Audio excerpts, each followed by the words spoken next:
오늘 성탄절을 맞이해서 다시 오실 주 예수 그리스도란 제목으로 말씀을 배우며 예배를 드립니다. 누가복음 2장 4절부터 7절, 그리고 요한복음 14장 1절부터 3절, 우리 다 같이 읽고 시작하는 것이 좋겠습니다. 성경을 펴시고 누가복음 2장 4절부터 7절, 그리고 요한복음 14장 1절부터 3절 다 같이 읽겠습니다. 누가복음 2장 4절. 요셉도 다윗의 집 족속이므로 갈릴리 나사렛 동네에서 유대를 향하여 베들레헴이라 하는 다윗의 동네로 그 약속한 마리아와 함께 호적하러 올라가니 마리아가 이미 잉태하였더라. 거기 있을 그때 해산할 날이 차서 첫 아들을 낳아 강보를 싸서 구유에 누였으니 이는 여관에 있을 곳이 없음이러라. 그 다음 요한복음 14장 1절부터 3절. 너희는 마음에 근심하지 말라. 하나님을 믿으니 또 나를 믿으라. 내 아버지 집에 거할 곳이 많도다. 그렇지 않으면 너희에게 일렀으리라.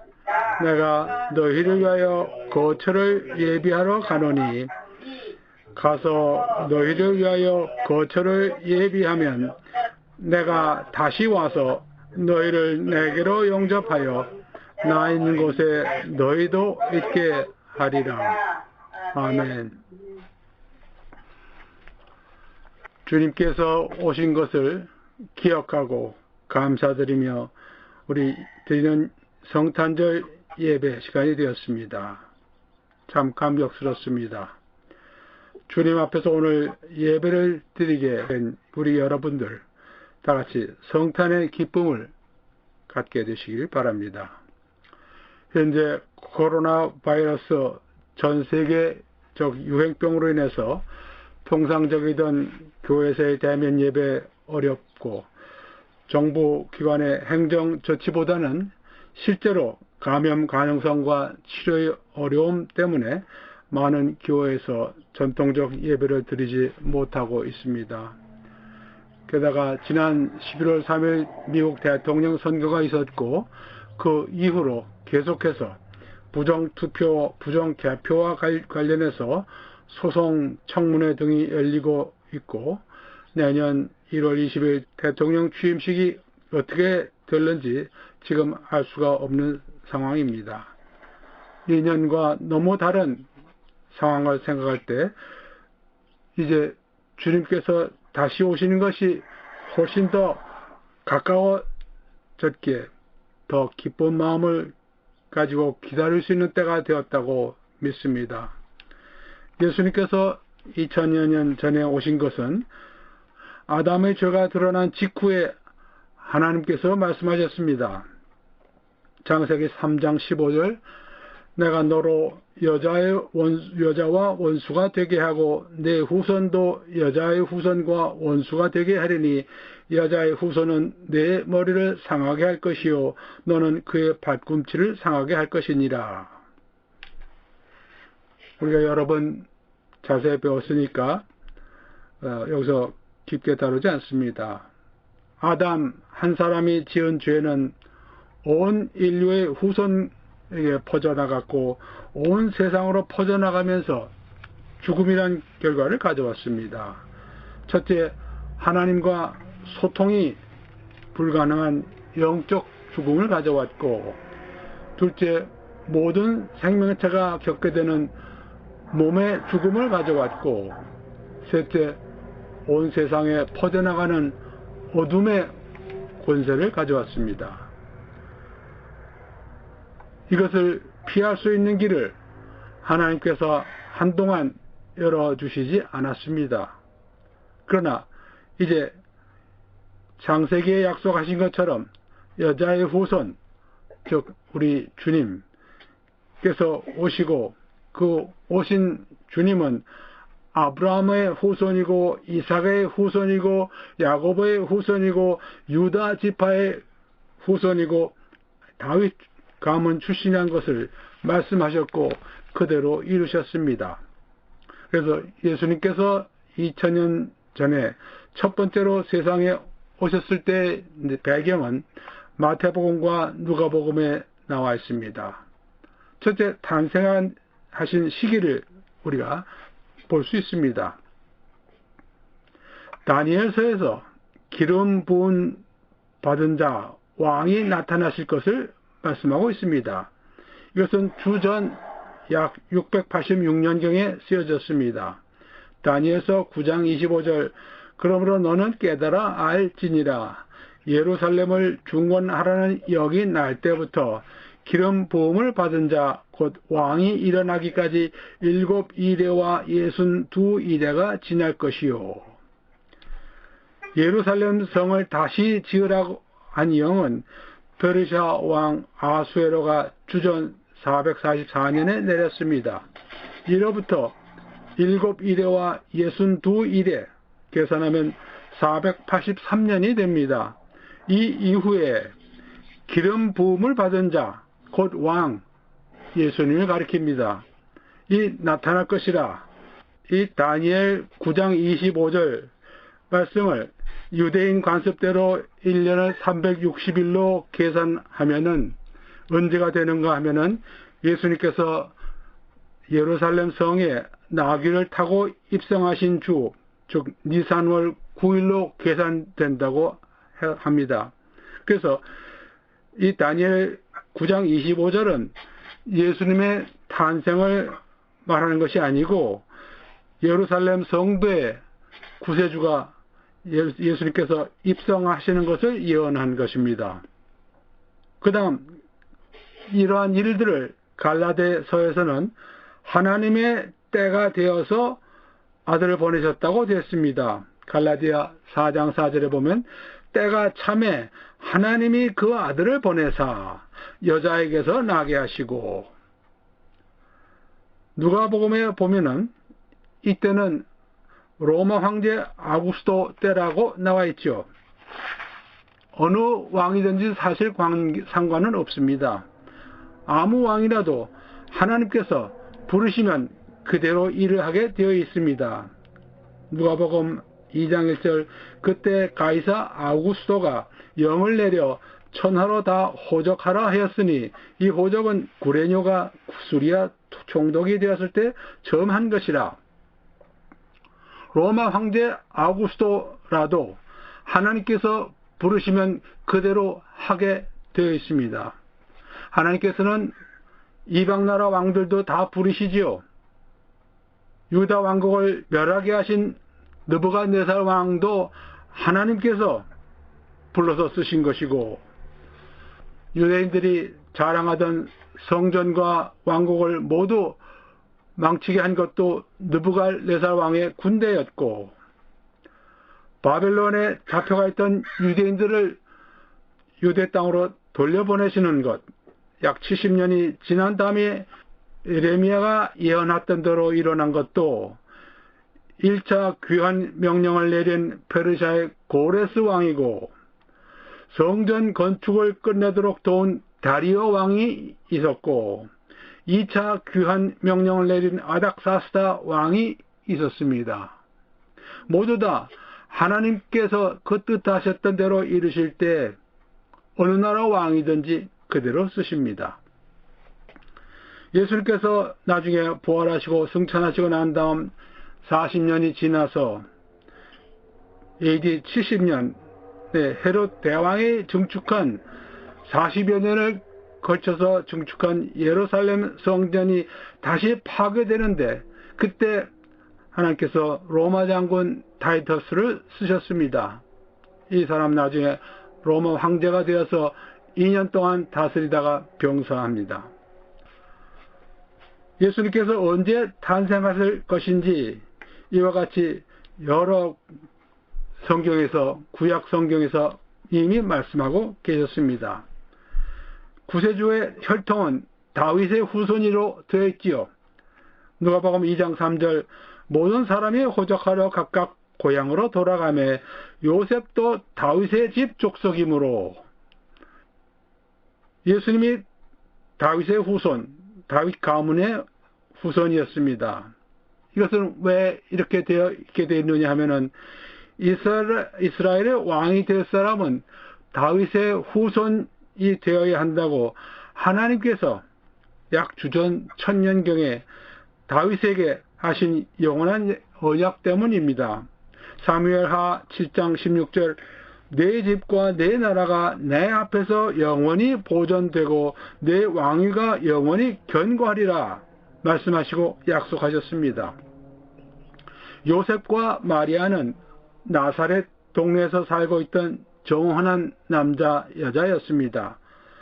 남편 될 사람이나 아내 될 사람 둘이 다 다윗의 후손이었습니다. 마태복음에는 요셉 쪽으로 예수님이 다윗의 후손인 것을 나타내고 있고 누가복음에서는 마리아 쪽으로 예수님이 다윗의 후손이신 것을 나타내고 있습니다. 그러니까 예수님을 가리켜서 부모 중에 한쪽만 다윗의 후손이었다거나 혹은 양쪽 다 후손이 아니라고 말할 사람은 아무도 없습니다. 하나님의 역사는 이처럼 모든 사람의 입을 막도록 역사하십니다. 예수님은 아버지 쪽이나 어머니 쪽으로 다윗의 후손이었습니다. 그 다음 탄생지 하나님 말씀으로 예수님은 베들레헴에서 나시게 되어 있었습니다.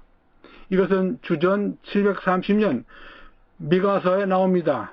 5장 2절 베들레헴 에브라다야 너는 유다 족속 중에 작을지라도 이스라엘을 다스릴 자가 네게서 내게로 나올 것이라. 그의 근본은 상고의 영원에 있느니라. 어디서 언제 오실지가 이와 같이 다 예언되어 있었습니다. 베들레헴에서 아기를 낳게 되도록 나사렛에서 살고 있던 이 요셉과 마리아가 베들레헴으로 가서 낳도록 로마 황제 아구스토를 쓰셔서 로마 전국에 영을 내려서 호적을 만들라고 했죠. 하나님 역사는 이와 같습니다. 로마 황제 아구스토 다시 한번 이방 나라 큰 나라 왕이었지만 하나님께서 쓰실 때에는 문제가 없습니다. 처녀에게서 탄생하신다고 나와 있습니다. 누가복음 2장 5절 그 약혼한 마리아와 함께 호적하러 올라가니 마리아가 이미 잉태하였더라. 선지자 이사야가 주전 700여 년경에 예언했습니다. 이사야 7장 14절 그러므로 주께서 친히 징조를 너에게 주실 것이라. 보라 처녀가 잉태하여 아들을 낳을 것이요 그의 이름을 임마누엘이라 하리라. 처녀가 잉태해서 낳는 것은 마태복음에 잘 나와 있었죠. 여기서 처녀라고 되어 있습니다. 히브리어로 알마는 결혼하지 않은 여자 혹은 처녀 두 가지 다 말합니다. 창세기에 아브라함이 그 아들 이삭의 아내를 구하러 종을 보냈더니 종이 뭐라고 그럽니까? 창세기 24장 43절 내가 이 우물 곁에 서 있다가 젊은 여자가 물을 기르러 오거든 내가 그에게 정하기를 너는 물동이의 물을 내게 조금 마시게 하라. 이렇게 마음에 정하고 있었을 때 여기 나오는 이 젊은 여자가 또한 이 알마, 히브리 말로 알마입니다. 예수님께서 처녀에게서 나지 않았다고 주장하는 사람들은 여기 나오는 이사야 7장 14절 처녀를 젊은 여자라고 번역을 합니다. 그러면 문제가 생기지요. 젊은 여자가 잉태해서 아들을 낳는 것이 무엇이 큰 일이기에 왜 이렇게 이사야 선지자를 통해서 말씀하셔야 되겠는가 하는 것입니다. 이것은 처녀가 맞습니다. 그래서 이것이 다시 마태복음 1장 20절부터 나오지요. 주의사자가 요셉에게 현몽하여 이르되 다윗의 자손 요셉아 내 아내 마리아 데려오기를 무서워하지 말라. 그에게 잉태된 자는 성령으로 된 것이라.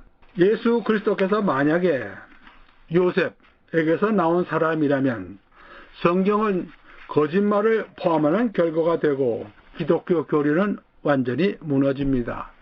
왜냐하면 남자의 씨를 받아서 태어난 사람이 예수라면 예수도 죄인이기에 다른 사람의 죄를 지고 갈 수 없기 때문입니다. 대속할 수가 없게 되는 것입니다. 자신도 죄를 지고서 태어난 사람이 어떻게 다른 사람의 죄를 진단 말입니까? 예수님께서는 내가 대속을 하려고 이 세상에 왔다고 말씀하시지요. 누가복음 2장 4절부터 7절.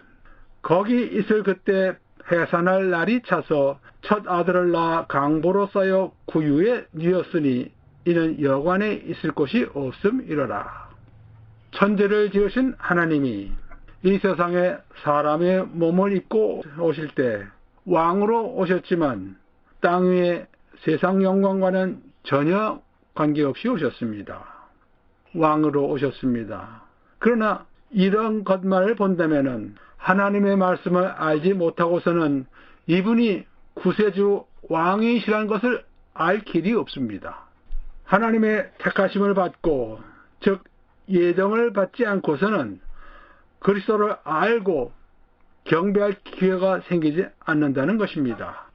여러분들 모두 믿는 이라면은 에베소서 1장 4절 창세 전에 그리스도 안에서 우리를 택하사 창세 전에 그리스도 안에서 택함을 받지 못했으면은 믿는 사람 되지 못합니다.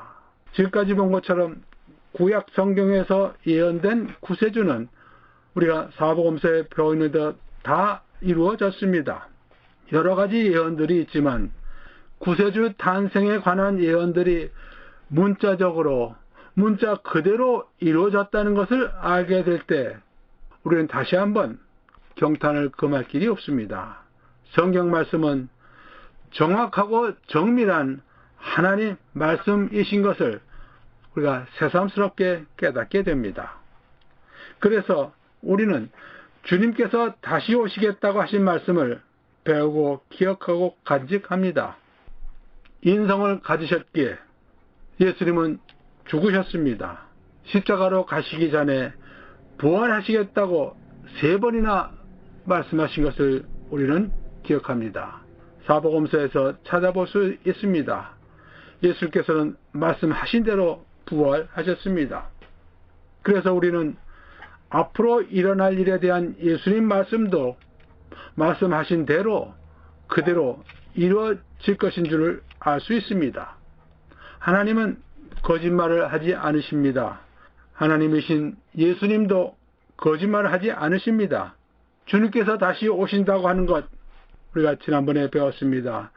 2번 크게 말씀을 하십니다. 첫 번째 감람산 강화가 있고 두 번째 다락방 강화가 있습니다. 감람산 강화는 제자들이 예수님께 질문을 한 것에 대한 답으로 말씀하시는 것이고 다락방 강화는 근심하는 제자들에게 예수님께서 먼저 시작하시고 말씀하신 것입니다. 오늘 읽은 요한복음 14장 1절과 3절은 다락방 강화의 시작 부분입니다. 요한복음 14장 1절 너희는 마음에 근심하지 말라. 하나님을 믿으니 또 나를 믿으라. 내 아버지 집에 거할 곳이 많도다. 그렇지 않으면 너희에게 일렀으리라. 내가 너희를 위하여 거처를 예비하러 가노니 가서 너희를 위하여 거처를 예비하면 내가 다시 와서 너희를 내게로 영접하여 나 있는 곳에 너희도 있게 하리라. 1절과 2절 말씀은 우리가 쉽게 이해할 수 있는 말씀입니다. 근심하고 있는 제자들에게 예수님께서 위로하시면서 하시는 말씀입니다. 3절은 그렇지 않습니다. 문자 그대로 이해를 하는 것이 필요합니다.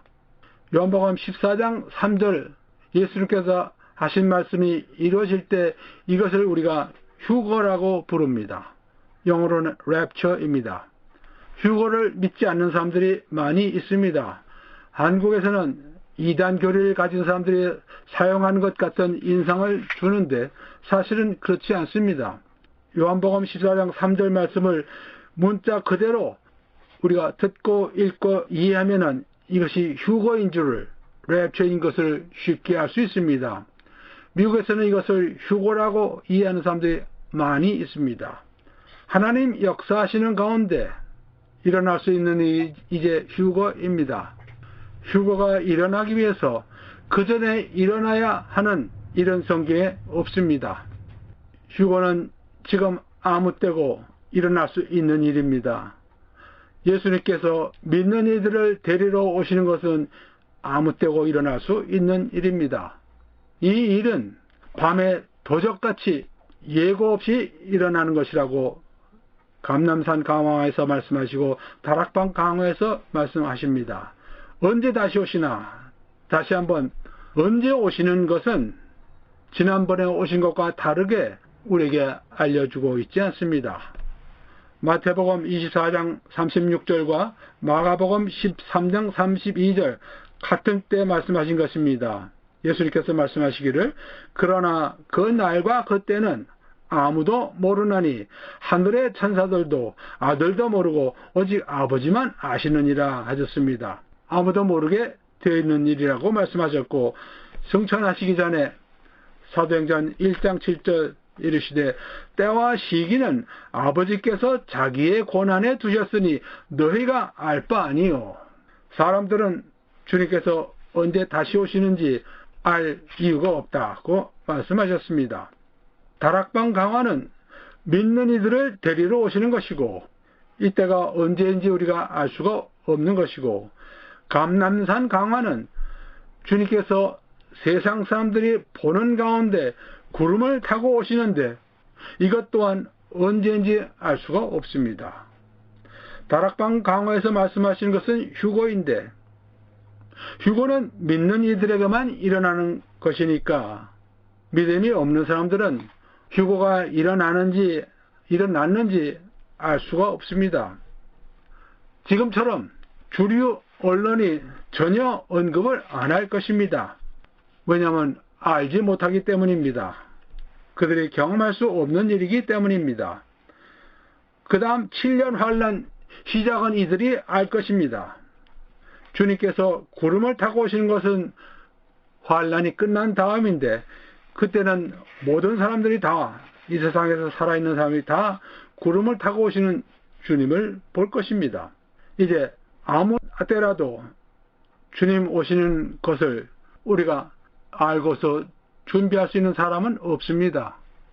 주님께서 생각지 않은 때 도적같이 오시기 때문입니다.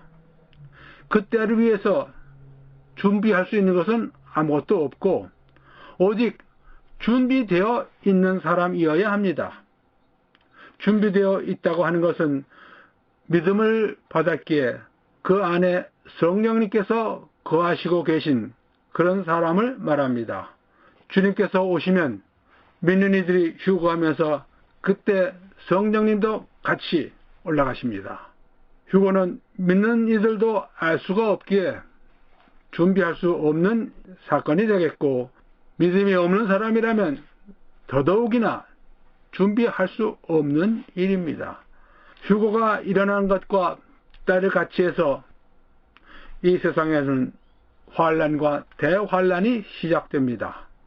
믿지 않는 세상 사람들이 환란, 대환란이 언제 오는지 알 수가 없는 일이고 안다고 해도 피할 길이 없습니다. 피할 곳이 없습니다. 피할 방법이 없습니다. 믿음이 없기에 성령께서 내재하고 계시지 않기에 피할 길이 없습니다. 데살로니가 전서 5장 1절부터 8절에 주의 날에 대한 말씀이 나옵니다. 주의 날, 하나님께서 진노를 내리시는 날입니다. 그러나 믿는 이들, 주의 진노하시는 날에 진노를 받지 않게 하는 것이라고 데살로니가 전서 5장 9절에 말씀하고 있습니다. 하나님이 우리를 세우심은 노하심에 이르게 하심이 아니요 오직 우리 주 예수 그리스도로 말미암아 구원을 받게 하심이라. 믿는 이들과 믿지 않는 이들은 이 휴거로 인해서 세상에 환란과 대환란이 오면서 완전히 두 가지로 나누어진다 하는 것입니다. 그러면 우리는 무엇을 하면서 주님께서 다시 오시는 것을 기다리고 있을 것인가요? 우리가 지금 어떤 세대에 살고 있는지를 아는 것이 필요하겠습니다. 주님께서 오셔서 하신 일이 무엇입니까? 맨 처음 설교를 하시면서 이렇게 말씀하십니다. 주의 성령이 내게 임하셨으니 이는 가난한 자에게 복음을 전하게 하시려고 내게 기름을 부으시고 나를 보내사 포로된 자에게 자유를 눈먼 자에게 다시 보게 함을 전파하며 눌린 자를 자유롭게 하고 주의 은혜의 해를 전파하게 하려 하심이라 하였더라. 예수께서 그들에게 이르시되 이 글이 오늘 너희 귀에 응하였느니라 하셨습니다.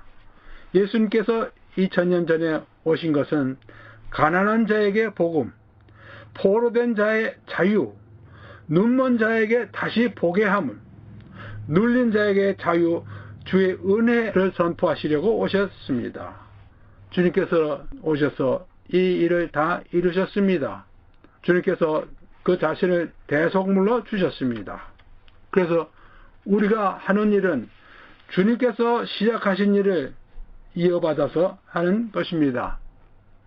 말씀을 전하는 사람이라면 디모데후서 4장 2절 너는 말씀을 선포하라. 때를 얻든지 못 얻든지 항상 힘쓰라. 범사에 오래 참음과 가르침으로 경책하며 경계하며 권하라. 디모데후서 4장 2절 말씀입니다. 이제 오시는 것은 지난번에 오셨던 것과 전혀 다른 모습으로 오십니다. 지난번에는 구유에서 강보에 쌓여 알기로 오셨지만 그 후에 대속을 이루시고 죽으시고 부활하셨고 이제 오실 때는 왕으로 심판자로 오십니다. 오신다는 것은 이미 예언되어 있지만 언제 다시 오시는가는 하나님 아버지만 알고 계시다고 했습니다. 우리는 언제 오실지 모르지만 반드시 오실 주님을 기다리는 성도들로 준비하고 기다리고 있어야 합니다. 하나님은 좋으신 하나님이십니다. 피조물들에게 온갖 필요한 것, 좋은 것으로 부족함이 없이 주시고 또 주시는 하나님이십니다. 그런 하나님께서 좋은 것을 부족함이 없게 주시지만 사람들은 죄를 지으면서 악을 세상에 퍼뜨리고 있습니다. 사람들의 죄가 세상에 퍼지면 하나님께서 심판하시고 세상을 새롭게 하십니다. 역사로서 벌써 6번 일어나는 것을 우리가 봅니다. 하나님께서 이 미국에 큰 축복을 주셨습니다. 참된 예배를 드리기 원했던 사람들, 성경 말씀대로 살기 원했던 사람들이 신대륙에 와서 사는 것을 보시고 하나님께서 축복해 주셔서 세계 최강국으로 만들어 주셨습니다. 그런데 이제 이 나라에도 악한 세력, 예수 그리스도를 믿지 않는 사람들이 돈과 권력을 잡고서 자기들 원하는 대로 나라를 바꾸어 가려고 합니다. 의롭고 거룩하게 살고자 하는 사람들을 억압하면은 다시 한번 주님께서 이 세상에 오셔서 이루시려고 했던 일들 수포로 돌아간다고 하는 결론을 우리가 얻을 수 있습니다. 그렇다면 이제 하나님께서는 전에 하셨던 대로 이 세상을 심판하시고 새로운 세상을 시작하실 것이라고 믿습니다. 하나님은 공의의 하나님이십니다. 공평하게 다루시는 하나님이십니다. 새로 대통령이 나와서 좋은 변화들이 일어나면 좋겠지만 부정 투표로 당선된 대통령에게 우리가 기대할 것이 있겠는가 생각해 봅니다. 우리는 어떻게 하면서 살아갈 것인가? 성경에 나온 하나님의 뜻을 찾고 깨닫고 힘써 행하는 일입니다. 우리가 알고 있는 주 기도문에서 나와 있습니다. 마태복음 6장 9절 너희는 이렇게 기도하라. 하늘에 계신 우리 아버지여 이름이 거룩히 여김을 받으시오며 나라가 임하시오며 뜻이 하늘에서 이루어진 것 같이 땅에서도 이루어지이다. 10절 첫 부분 나라가 임하시오며 했는데 우리가 전에 배웠습니다. 나라가 아니라 왕국입니다. 킹덤입니다. 어떤 킹덤입니까? 예수님께서 왕이 되시는 나라, 우리가 말하는 천년왕국입니다. 천년왕국이 오게 되기를 기다리면서 하나님 아버지께 기도하라고 예수님께서 가르치신 것입니다. 둘째 부분, 뜻이 하늘에서 이루어진 것 같이 땅에서도 이루어지이다. 하나님의 뜻이 땅에서 이루어지는 것, 이것은 이루어지지 않는 일입니다. 예수님께서 오셔서 왕이 되신 나라가 되기 전에는 이루어지지 않는 일입니다. 그래도 우리가 이 기도를 예수님께서 가르쳐 주셔서 우리가 기도를 드리는 이유는 예수님께서 오셔서 왕이 되시고 우리의 이 기도가 이루어질 것이기 때문입니다.